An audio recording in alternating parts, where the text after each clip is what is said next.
കേരളത്തിൽ നിയമസഭാ തിരഞ്ഞെടുപ്പിന്റെ കാഹളം മുഴങ്ങുന്നതിന് മാസങ്ങൾക്ക് മുമ്പേ UDF നട്ടെല്ലായ കോൺഗ്രസിനുള്ളിൽ സ്ഥാനാർത്ഥി നിർണയത്തെ ചൊല്ലിയുള്ള ചർച്ചകൾ കൊടുമ്പിരി കൊള്ളുകയാണ്. മുതിർന്ന നേതാക്കൾക്ക് സീറ്റ് നൽകണോ അതോ യുവാക്കൾക്ക് മുൻഗണന നൽകണോ എന്ന കാലങ്ങളായുള്ള തർക്കം ഇത്തവണ പുതിയ മാനങ്ങൾ കൈവരിച്ചിരിക്കുന്നു. യുവനേതാവ് രാഹുൽ മാങ്കൂട്ടത്തിന്റെ സ്ഥാനാർത്ഥിത്വവുമായി ബന്ധപ്പെട്ട വിവാദങ്ങളും അതിൽ മുതിർന്ന നേതാവ് PJ കുര്യൻ നൽകിയ വിശദീകരണങ്ങളും പാർട്ടിയിലെ ആഭ്യന്തര ജനാധിപത്യത്തിന്റെയും ഗ്രൂപ്പ് രാഷ്ട്രീയത്തിന്റെയും നേർക്കാഴ്ചയാവുകയാണ്. യുവജനതയുടെ പ്രതിനിധിയായി കോൺഗ്രസ് ഉയർത്തിക്കാട്ടുന്ന നേതാവ് രാഹുൽ മാങ്കൂട്ടത്തിൽ പാലക്കാട് സീറ്റിൽ രാഹുലിന്റെ സ്ഥാനാർത്ഥിത്വത്തെ PJ കുര്യൻ എതിർത്തുവെന്ന വാർത്തകൾ വന്നതോടെയാണ് വിവാദങ്ങൾക്ക് തുടക്കമായത്. എന്നാൽ ചങ്ങനാശ്ശേരിയിലെ പെരുന്നയിലുള്ള NSS ആസ്ഥാനത്ത് വെച്ച് ഇരുവരും നേരിട്ട് കണ്ട് സംസാരിച്ചതിന് പിന്നാലെ കുര്യൻ തന്റെ നിലപാട് വ്യക്തമാക്കി രംഗത്തെത്തി. രാഹുൽ മാങ്കൂട്ടത്തിന് സീറ്റ് നൽകരുതെന്ന് താൻ ഒരിടത്തും പറഞ്ഞിട്ടില്ലെന്ന് PJ കുര്യൻ ഫേസ്ബുക്കിലൂടെ വിശദീകരിച്ചു. ഒരു സ്വകാര്യ ചാനലിന് നൽകിയ അഭിമുഖത്തിൽ പാലക്കാട് സീറ്റിൽ രാഹുലിന് പകരം മറ്റൊരു സ്ഥാനാർത്ഥിയെ നിർത്തിയേക്കുമോ എന്ന ചോദ്യത്തിന് കോൺഗ്രസിനകത്ത് പ്രഗത്ഭരായ എത്രയോ സ്ഥാനാർത്ഥികളുണ്ട്, അവർ പാലക്കാട് തന്നെ ഉണ്ട് എന്നാണ് താൻ മറുപടി നൽകിയതെന്ന് അദ്ദേഹം തിരുത്തി. രാഹുൽ മാങ്കൂട്ടത്തിൽ ജയിക്കുമോ എന്ന ചോദ്യത്തിന് ആര് നിന്നാലും ജയിക്കുമെന്നാണ് താൻ പറഞ്ഞതെന്നും അത് രാഹുലിനെതിരെയുള്ള പരാമർശമല്ലെന്നും അദ്ദേഹം കൂട്ടിച്ചേർത്തു. ഇതോടെ രാഹുലിനെ ചൊല്ലിയുള്ള പരസ്യമായ പോര് താൽക്കാലികമായി അവസാനിച്ചെങ്കിലും പാർട്ടിക്കുള്ളിലെ ശീതയുദ്ധം തുടരുകയാണ്. PJ കുര്യൻ മുന്നോട്ട് വെച്ച മറ്റൊരു നിർണായക നിർദ്ദേശം മുതിർന്ന നേതാക്കളുടെ മത്സര രംഗത്തു നിന്നുള്ള പിൻവാങ്ങലാണ്. താൻ ഉൾപ്പെടെയുള്ള മുതിർന്ന നേതാക്കൾ ഇത്തവണ തിരഞ്ഞെടുപ്പിൽ നിന്ന് മാറി നിൽക്കണമെന്ന് അദ്ദേഹം ആവശ്യപ്പെട്ടു. കോൺഗ്രസ് യുവത്വത്തിന് ഊന്നൽ നൽകണമെന്ന തന്റെ ഉറച്ച നിലപാടാണ് ഇതിലൂടെ അദ്ദേഹം വ്യക്തമാക്കിയത്.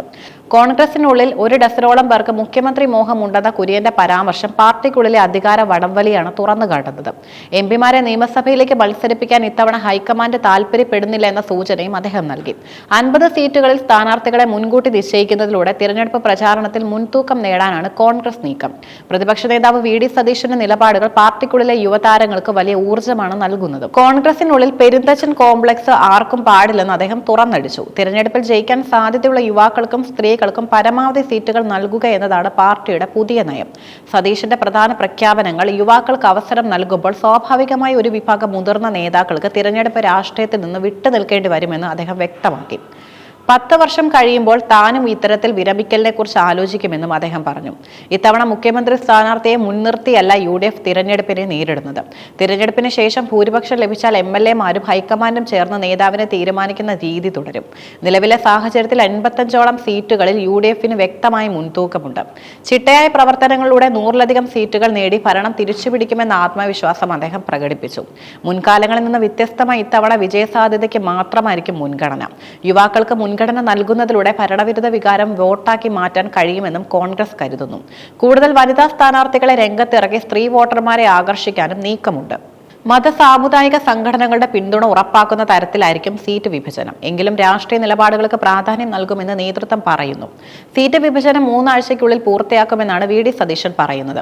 എന്നാൽ ഗ്രൂപ്പ് വൈരാഗ്യങ്ങൾ നിലനിൽക്കുന്ന കോൺഗ്രസിൽ ഇത് അത്ര എളുപ്പമാകില്ല. KPCC അധ്യക്ഷൻ K സുധാകരനും VD സതീശനും തമ്മിലുള്ള ഏകോപനവും മുതിർന്ന നേതാക്കളായ ഉമ്മൻചാണ്ടിയുടെ പിൻഗാമികളും രമേശ് ചെന്നിത്തല ഉൾപ്പെടെയുള്ളവരുടെ നിലപാടുകളും സ്ഥാനാർത്ഥി നിർണയത്തിൽ നിർണായകമാകും. 2026 നിയമസഭാ തിരഞ്ഞെടുപ്പ് കേരളത്തിലെ കോൺഗ്രസിനെ സംബന്ധിച്ചിടത്തോളം നിലനിൽപ്പിന്റെ പോരാട്ടമാണ്.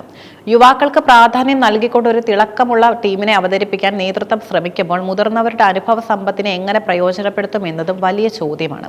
PJ കുര്യന്റെ മാറി നിൽക്കൽ ആഹ്വാനവും VD സതീശന്റെ യുവത്വ നയവും പാർട്ടി അധികാരത്തിലെത്തിക്കാൻ സഹായിക്കുമോ എന്ന് വരും മാസങ്ങളിൽ അറിയാം. എങ്കിലും ഒരു കാര്യം ഉറപ്പാണ്, ഇത്തവണത്തെ കോൺഗ്രസ് സ്ഥാനാർത്ഥി പട്ടികയിൽ നിരവധി പുതിയ മുഖങ്ങൾ നമുക്ക് പ്രതീക്ഷിക്കാം.